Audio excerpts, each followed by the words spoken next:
Gracias, buenos días, bienvenidos.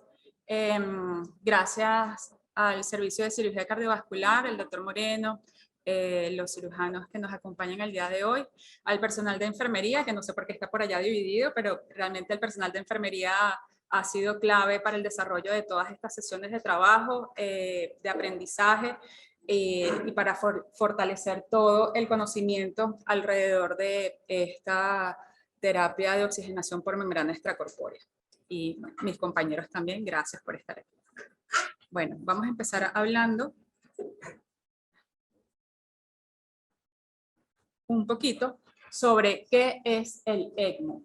El ECMO son las siglas en inglés de oxigenación por membrana extracorpórea.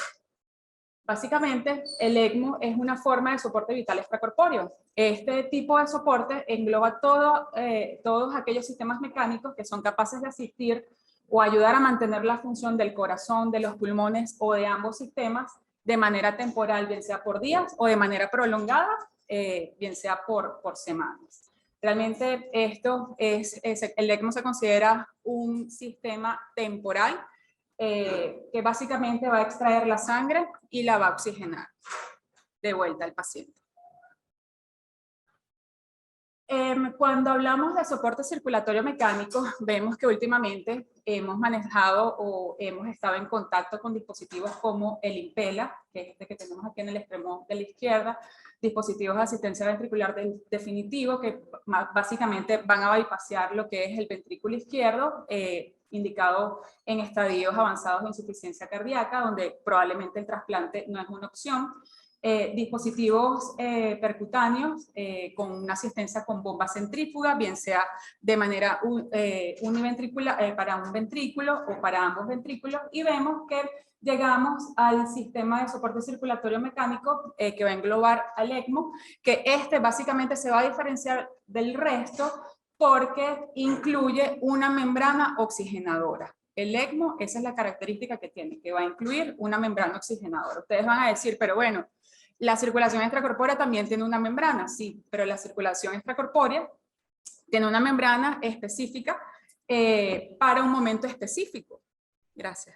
Para un momento específico, y ese momento específico es solamente que se usa la extracorpórea para la corrección de cardiopatías, bien sea congénitas o adquiridas. Entonces, la oxigenación por membrana extracorpórea, vamos a tener básicamente dos modalidades. Una modalidad va a ser el ECMO veno-arterial, donde realmente este sistema va a asumir el gasto cardíaco del paciente, no de manera completa, como la extracorpórea asume el 100%, el ECMO va a asumir al menos el 80% del gasto cardíaco del paciente en su forma veno-arterial y va a asumir también la función de intercambio gaseoso. En la otra modalidad que vamos a tener es el ECMO veno-venoso, que básicamente es para el apoyo de la función respiratoria, básicamente para oxigenar y aclarar dióxido de carbono. El gasto cardíaco va a ser el nativo del paciente y por lo tanto el ECMO veno-venoso no va a dar soporte circulatorio propiamente dicho, solamente apoya la función de intercambio gaseoso. Hablando un poquito sobre la historia, vemos que el ECMO se le empezó a ofrecer a pacientes críticamente enfermos. Y es en el año 1972 donde este sistema de soporte extracorpóreo se le ofreció a un paciente adulto de 24 años que presentó un síndrome de distrés respiratorio agudo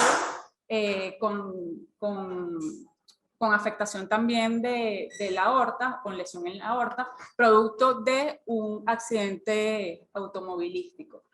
Este fue el primer reporte, por así decirlo, de la oxigenación por membrana extracorpórea exitoso. En el año 1975, el doctor Robert Bartlett aplicó este sistema de ECMO a un paciente neonatal que presentaba síndrome de aspiración de meconio, siendo también exitoso. Y posterior a estos reportes, este uso se extendió cada vez más a la población neonatal, a la población infantil y también a la población de adultos. Tanto que hace más de 20 años, aproximadamente en la década de los 90, se fundó la Organización de Soporte Vital Extracorpóreo, ELSO, que agrupó de cierta manera todos los centros a nivel mundial para registrar de una manera ordenada y para evaluar esta terapia alrededor del mundo. Entonces, este registro de ELSO tiene divididos los resultados en función al soporte pulmonar, al soporte cardíaco y al soporte en el ECMO RCP, que es otra modalidad del soporte extracorpóreo con características muy específicas de rescate de pacientes que experimentan parada cardiorrespiratoria. Entonces, la indicación primaria de la oxigenación de membrana extracorpóreo es básicamente la falla cardíaca severa aguda o pulmonar con alto riesgo de mortalidad a pesar de la terapia óptima convencional. ¿Qué me quiere decir esto? Que voy a tener una indicación respiratoria que básicamente va a englobar el síndrome de estrés respiratorio agudo y específicamente aquellos casos donde se intenta rescatar al paciente bien porque experimentó, por ejemplo, en un trasplante pulmonar, experimentó falla primaria del injerto, o también por obstrucciones mecánicas de la vía aérea con diferentes aplicaciones para incluso reparaciones traqueales, que son los reportes que se tienen, reparaciones traqueales o bien para rescatar pacientes con hipotermias accidentales también inclusive. Y en la parte por falla cardíaca severa aguda, básicamente lo que nos va a representar este tipo de pacientes en el ECMO cardíaco va a ser, que lo van a hablar más adelante los expositores que siguen, básicamente lo relacionado al shock cardiogénico o al shock postcardiotomía, o sea, después de cirugía cardíaca, o aquellos pacientes que tienen ciertos grados de insuficiencia cardíaca avanzada. Entonces, básicamente el ECMO se le ofrece al paciente cuando esta lesión, o bien de pulmón o de corazón, es altamente recuperable y donde el riesgo de mortalidad supera el 80% de seguir con la terapia médica convencional. ¿Okay? También en literatura vamos a observar que hay indicaciones oportunas y emergentes dependiendo del caso, y lo que se quiere es que el paciente sea básicamente recuperable, que con la terapia de ECMO se proporcione reposo a los órganos afectados, se compre, por así decir, tiempo, y que evitemos el daño sucesivo de órganos, sabiendo que mientras más órganos se sumen a la falla o a la insuficiencia, ese pronóstico del paciente va a ser mucho más oscuro.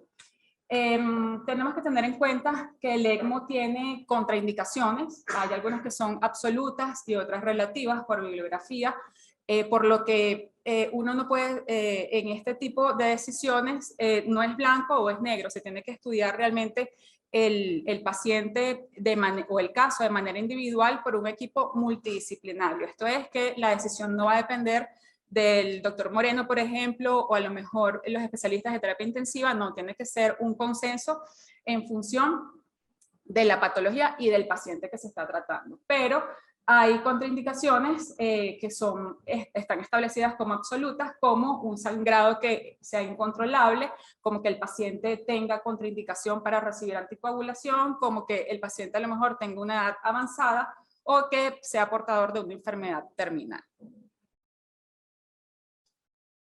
Es importante que una vez que el paciente o antes que el paciente, cuando el paciente se le proporciona o se le va a ofrecer esta terapia o esta alternativa, que la evaluación interdisciplinaria sea de manera frecuente por todos los grupos de especialistas que están involucrados, desde nutricionistas, terapistas ocupacionales, fisioterapistas, los cirujanos, los cardiólogos, los intensivistas, el personal de enfermería. Tiene que ser una evaluación frecuente del paciente, ya que se deben estar atentos a todos los signos clínicos que me indiquen que ese paciente o se va deteriorando o se va a recuperar. ¿Okay?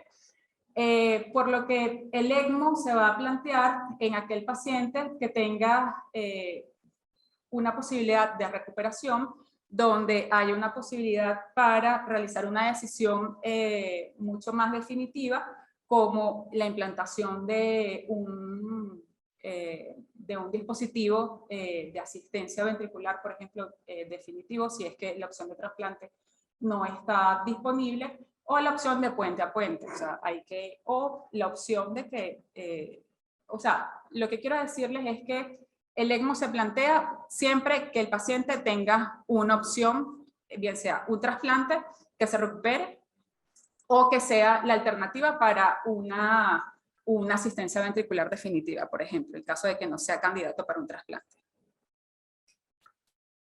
Hay diferentes aspectos que tenemos que evaluar o de los que tenemos que estar pendientes del paciente y del circuito cuando estamos frente a un ECMO. Principalmente, hablando de un modo muy general, la hemodinamia del paciente, lo que nosotros perseguimos con el ECMO es mejorar la perfusión y la oxigenación. Hay signos, hay indicadores, como por ejemplo la presión arterial media, el índice cardíaco, el lactato, que pueden estar establecidos en base a un número, pero realmente cuando uno habla con personas que ya han tenido experiencia en este aspecto, en el manejo de los pacientes, nos dicen que no necesariamente tenemos que fijar una meta numérica, sino que tenemos que estar pendientes de los signos del paciente y de la mejoría del paciente como tal.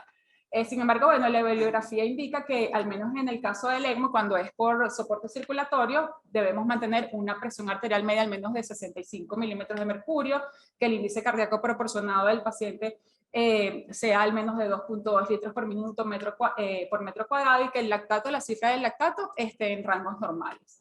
Es importante esta parte de hemodinámica, ¿por qué? Porque cuando estamos con la presencia de un ECMO veno arterial, si bien la máquina va a asumir al menos el 80% de la función cardíaca, el corazón nativo debe seguir manteniendo cierto grado de pulsatilidad. Esto es que la válvula aórtica debe seguir abriendo y cerrando para evitar la distensión y que el consumo de oxígeno en ese miocardio aumente. Con respecto al circuito, son tres componentes básicos principales: la membrana, la membrana oxigenadora, la bomba que me va a impulsar la sangre, y el intercambiador de temperatura para mantener la normotermia del paciente o bien para disminuir el consumo metabólico de oxígeno en caso de que el paciente experimente probablemente fiebre o que tenga un estado metabólico aumentado. La anticoagulación es crucial, de hecho es lo más importante y lo más característico de la oxigenación por membrana extracorpórea. El circuito y el paciente, el circuito principalmente, debe estar anticoagulado. La bibliografía reporta que se debe proporcionar un bolo de 50 a 100 unidades por kilo al momento de la canulación. Hay grupos que este bolo no lo administran, sino que en la parte de las cánulas impregnan las cánulas con solución heparinizada y automáticamente inician la infusión de heparina para tratar de mantener el ACT entre 180 y 200 segundos. Hay grupos que indican pues que la titulación de la anticoagulación o la infusión de la heparina debe realizarse a través del PTT. Esto es, tanto para PTT y tiempo de coagulación activado, debería ser al menos 1.5 de su valor normal por encima. ¿Okay? Sin embargo, la estrategia óptima de anticoagulación no está establecida. Y si bien vemos que el libro rojo de la ELSO nos da lineamientos muy puntuales, realmente esto es bastante flexible y los grupos pues, actuales, en función del manejo de pacientes que han tenido, ellos han modificado esos protocolos para su propio manejo y en base a sus resultados. Con respecto al fluido, a la carga de fluidos de los pacientes, sabemos que son pacientes que, bien sea si son pacientes respiratorios o pacientes cardíacos, están expuestos a cargas importantes de volumen para mantener el volumen intravascular, para mantener probablemente una cifra de tensión, para mejorar el estado volémico y tener una buena función renal también. Sin embargo, la carga de fluidos tan positiva no es como muy compatible con el ECMO, por lo que durante la terapia se hace necesario que este paciente se acerque lo más posible a su peso real, siendo probablemente muy necesario que se incluyan terapias de reemplazo renal o terapias para la eliminación de agua plasmática, terapias de hemoconcentración, hemofiltración, para mejorar la presión capilar y favorecer el intercambio. Sabemos que a nivel capilar es donde se va a realizar la función de intercambio de nutrientes y la función de intercambio gaseoso propiamente. En la parte hematológica no hay un consenso definitivo sobre qué hemoglobina se le debería mantener el paciente durante ECMO. Sin embargo, al mejorar el contenido arterial de oxígeno, se supone que el flujo sanguíneo para ese tipo de pacientes probablemente disminuya. Y en reportes vamos a encontrarnos, o nos hemos encontrado, que sugieren hemoglobinas al menos de 14 gramos o por encima de 12 gramos. Sin embargo, hay grupos que reportan de que si el paciente está estable, una hemoglobina de 10 es suficiente o incluso una hemoglobina de 8 gramos. Sin embargo, ese panorama cambia cuando el paciente va a estar expuesto o se va a someter a una cirugía mayor por alguna complicación que haya desarrollado durante el transcurso de la asistencia, o bien si ese paciente está en vías de rehabilitación y de recuperación, donde implique que a lo mejor va a tener que realizar una terapia física para el mantenimiento de su musculatura. En la parte ventilatoria es un punto también bastante importante, es altamente debatido. El paciente que está sometido a ECMO debería pues tener parámetros de reposo ventilatorio en el ventilador mecánico, no tanto de reposo sino también protectores. Son pacientes que probablemente después de cierta cantidad de días intubados, el escenario que más inminente es que ese paciente va a estar sometido o se le va a proporcionar o se le va a ofrecer una traqueostomía, pero la meta es que ese paciente logre una extubación y logre una ventilación y un estado de conciencia probablemente óptimo para que mejore pues, su proceso de sanación. Esto, la ventilación en reposo y protectora tiene una finalidad y es que se debería, pues, o se tiene que hacer todo el esfuerzo para disminuir lo que es la presión intratorácica, ya que el efecto de la ventilación mecánica aumenta la presión intratorácica y esto a su vez me va a influir en el llenado del ventrículo izquierdo, y si ese ventrículo izquierdo no se llena lo suficiente, probablemente el gasto cardíaco al resto del cuerpo va a estar bastante comprometido. Entonces, el avance más significativo que se ha tenido en oxigenación por membrana extracorpórea es el desarrollo o las mejoras en la arquitectura de la membrana oxigenadora. Vemos que las membranas convencionales que se utilizaban anteriormente favorecían un consumo de factores de coagulación importantes, estaban mucho más propensas a la coagulación y a la disfunción, por así decirlo. Sin embargo, estas membranas, que actualmente esta es muy referencial, no es que esta sea la mejor, sin embargo, está determinado en la bibliografía que tiene una de las caídas de presión mucho más bajas que van a favorecer el paso de la sangre sin mucho traumatismo. El avance más significativo ha sido que estas membranas son resistentes a la fuga de plasma. La fuga de plasma es indicativo de que la membrana llega a un punto en que se fatiga y va a empezar a extravasar lo que es el plasma. Va a empezar a salir espuma por el puerto de gases. Entonces, esta membrana oxigenadora, la función que tiene es tan vital como la función de cualquier órgano del paciente, porque básicamente ella debe cubrir la demanda metabólica de oxígeno y favorecer la eliminación de CO2, por lo que la evaluación de la transferencia debe ser realizada de manera continua, de manera diaria, con la aplicación de una fórmula bastante sencilla que con una gasometría y con la observación del flujo sanguíneo del circuito la podemos sacar con la tabla de desempeño del oxigenador que traen todas las membranas. Otra parte del circuito que es importante, ¿okay? Es lo referido a la bomba sanguínea. La bomba, en este caso, las bombas anteriormente eran de rodillo, sin embargo, también se ha contado con el avance de que se han incorporado las bombas centrífugas para la propulsión de la sangre en el circuito.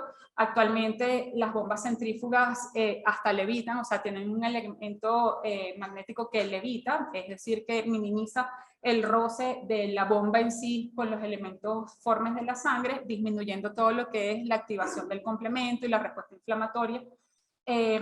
Por lo que observar el flujo sanguíneo y la velocidad de la bomba, las revoluciones por minuto, nos van a dar un estatus de cómo está, de que si ese flujo sanguíneo en el circuito es óptimo. Si yo tuviera alguna resistencia, bueno, me disminuiría probablemente me aumentaría las revoluciones por minuto y me disminuiría el flujo sanguíneo. Entonces, esto debe ser algo continuo, mantener la revolución y mantener el flujo sanguíneo. Si el flujo sanguíneo cae, puede ser indicativo de que probablemente la bomba centrífuga está teniendo algún mal funcionamiento.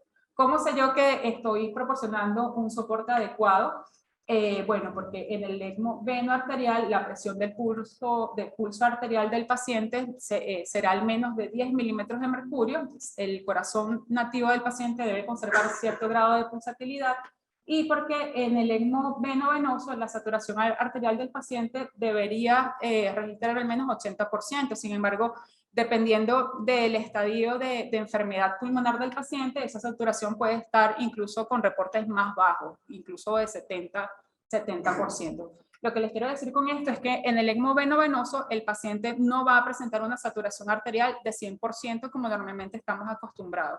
Él irá recuperando este valor en saturación arterial a medida que el corazón sea capaz de generar una función de oxigenación y de aclaramiento de CO2. Es importante recordar que todo lo que hagamos en el circuito afectará al paciente y todo lo que hagamos en el paciente repercutirá en el circuito, ¿ok? Esto es algo que el grupo de la Fundación Cardiovascular hace bastante hincapié. El circuito, como ustedes lo ven aquí, probablemente se ve bastante sencillo, pero es un circuito al que cada componente se le debe prestar atención. De hecho, en los cambios de guardia, en todos los turnos, está indicado la revisión del circuito con linterna en mano y observación directa de 1 o 2 personas desde el punto de inserción de las cánulas, de la cánula arterial, yendo por la parte de manera retrógrada, ¿ok? Para inspeccionar. Vemos que el circuito va a tener, por así decir, 2 fases. Una fase, que es la fase por donde va a drenar la sangre, correspondiente a presión excesivamente negativa, ¿ok?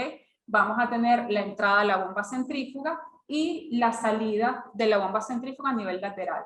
Esta parte aquí ya empieza a generar presión positiva, ¿ok? Para que esta sangre se dirija hacia la membrana oxigenadora. Punto importante. Como este es un paciente o un circuito al que vamos a tener que tomarle muestras de manera frecuente, el mejor sitio para la toma de muestras determinado en bibliografía y por los grupos de trabajo con alto volumen de este tipo de pacientes es esta parte, la salida de la bomba centrífuga y antes de la membrana oxigenadora, ¿ok? Evitar manipulaciones en lo sucesivo después de la membrana porque van directamente a la vía de infusión del paciente, y esta solamente se deja para infusión rápida de volumen, porque es una línea que maneja presión negativa y realmente si dejamos algún puerto abierto puede ser propensa la entrada de aire, lo cual es una emergencia bastante severa pues, y complicada. Si hay presencia de aire se tiene que suspender el soporte, aumentar las maniobras ventilatorias, cambiar ventilador y bueno, tratar de evacuar este aire que se pueda generar o que pueda entrar en esta parte del circuito. Punto importante también, el heater cooler o el intercambio de temperatura. El paciente se tiene que mantener en normotermia, la bibliografía dice 37 grados centígrados, sin embargo, hay momentos en los que probablemente sea necesaria la disminución de al menos 1 o 2 grados centígrados para disminuir el consumo metabólico del paciente. ¿Qué complicaciones podemos tener con este tipo de asistencia extracorpórea? Al estar el paciente sometido a una anticoagulación, las complicaciones por sangramiento pueden ser el pan nuestro de cada día de este tipo de terapia. El ECMO se trata de mantener un balance entre la anticoagulación y la coagulación sin llegar a caer en los extremos, o sea, sin llegar a que se me coagule el sistema, pero sin llegar a que el paciente me presente sangramientos excesivos. A veces implica la disminución o la suspensión de la heparina. Realmente las hemorragias a nivel de sistema nervioso central son es una complicación muy seria que realmente pueden llevan al paciente hasta la muerte en sus formas más graves. El sangrado gastrointestinal también es bastante común. Pueden haber complicaciones relacionadas a la canulación. De ahí a que es necesario asegurar e inspeccionar de manera diaria las cánulas para evitar el desplazamiento o bien la decanulación accidental. Tener en cuenta de que si el paciente es un paciente que está en alerta, está en vigilia, tenemos que hablar con él para evitar movimientos bruscos. Realmente las cánulas, dependiendo del sitio de inserción, si es yugular, si es femoral, van con sistemas de fijación bastante que tienden a que sea un poco más seguro. Los coágulos en el sistema son bastante comunes también. Sin embargo, bueno, los sitios donde la arquitectura del circuito se disrumpe, no es regular, puede ser, o las zonas pues, con turbulencia alta o zonas que haya estancamiento de sangre son propensas a la formación de coágulos. Igualmente, la difusión de los componentes del circuito pueden estar propensos a algún tipo de falla. Sabiendo que cualquier cambio o cualquier reemplazo que nosotros tengamos que realizar al circuito va a repercutir en el paciente. Entonces, estas son acciones que se trata de que sea lo más rápido posible y siempre entre dos personas para que puedan asistir al paciente de manera oportuna. Y bueno, la embolia aérea es algo que muy temido y es más que todo relacionada a manipulación, por lo que mientras menos llaves o menos puertos de acceso tenga el circuito, será mucho más conveniente. Y el manejo de las llaves de 3 vías y manejo de catéteres de vía central son bastante determinantes y hay que tener bastante precaución con la apertura y el cierre de los mismos. Entre los posibles escenarios finales que vamos a tener con los pacientes que son sometidos a la terapia ECMO es que el paciente se recupere, que vaya a un trasplante o bien cardíaco o bien pulmonar, que se convierta a un soporte circulatorio mecánico definitivo, o en caso de que las anteriores no sean viables, bueno, realmente someterlo a comité de bioética con los especialistas, hablar claramente con la familia sobre la situación del enfermo, porque sería indicativo del retiro del soporte del paciente y un indicativo de que no fue exitoso. Bueno, esto es todo lo que le tenía que compartir con ustedes. Espero que les haya gustado.